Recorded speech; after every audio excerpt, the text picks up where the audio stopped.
মাত্র 10 টাকা থেকে শুরু বগুড়ায় এমন একটি ক্যাফে পেলাম যেখানে চা, কফি, সিঙ্গারা, সামোসা থেকে শুরু করে বোবা শেক আর রিফ্রেশিং ড্রিঙ্কস পাওয়া যায়। এখানকার সবচেয়ে ভালো দিক হলো খুবই বাজেট ফ্রেন্ডলি দাম। মাত্র 10 টাকা থেকেই অনেক ধরনের চা, সিঙ্গারা, সামোসা পাওয়া যাচ্ছে। এছাড়াও রয়েছে বিভিন্ন ধরনের শেক, ফ্রেশ জুস আর বোবা অ্যাড করার বিভিন্ন অপশন। এছাড়াও যারা গ্রুপ নিয়ে আসবেন তাদের জন্য রয়েছে বেশ কিছু ভ্যালু প্যাকেজ। আমি নিয়েছিলাম আলু সিঙ্গারা, চিকেন সিঙ্গারা, সামোসা, চিকেন সামোসা এবং 2 রকমের ড্রিঙ্কস। আলু সিঙ্গারার বাইরের সুন্দর ক্রিস্পি আর ভিতরে আলুর পুরটা বেশ মজাদার ছিল।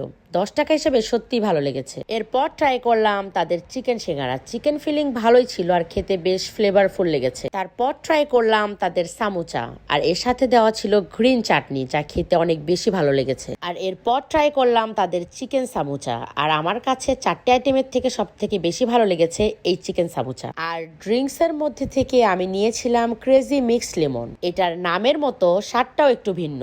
লেবুর টক আর মিষ্টির সুন্দর ব্যালেন্স গরমের দিনে বেশ রিফ্রেশিং লেগেছে। এরপর ট্রাই করলাম বোবা ম্যাঙ্গো শেক। শেকটা ছিল ক্রিমি এবং ম্যাঙ্গো ফ্লেভারও বেশ ভালো ছিল। আর ভিতরের বোবাগুলো চিউই হয়, প্রতিটা সিপে আলাদা একটা মজা পাচ্ছিলাম। আর যারা মূলত বোবা ড্রিঙ্কস পছন্দ করেন তাদের জন্য এটা ভালো অপশন হবে বলে আমি মনে করি। সব মিলিয়ে আমার কাছে এখানকার খাবার, ড্রিঙ্কস আর পরিবেশ সবকিছুই বাজেট অনুযায়ী বেশ ভালো লেগেছে। কম খরচে বন্ধুদের সঙ্গে আড্ডা দিতে বা সন্ধ্যায় হালকা নাস্তা করতে চাইলে জায়গাটা দেখে আসতে পারেন। আর এতক্ষণ যে ক্যাফের কথা বলছিলাম সেই ক্যাফের নাম হলো ডিপ অ্যান্ড সিপ ক্যাফে, আর এটার লোকেশন হলো বগুড়া ফুলবাড়ি মহিলা কলেজ সংলগ্ন পিডিবি অফিসের ঠিক পাশেই। সো আজকের ভিডিও এ পর্যন্তই। সবাই ভালো থাকবেন, সুস্থ থাকবেন। আল্লাহ হাফেজ।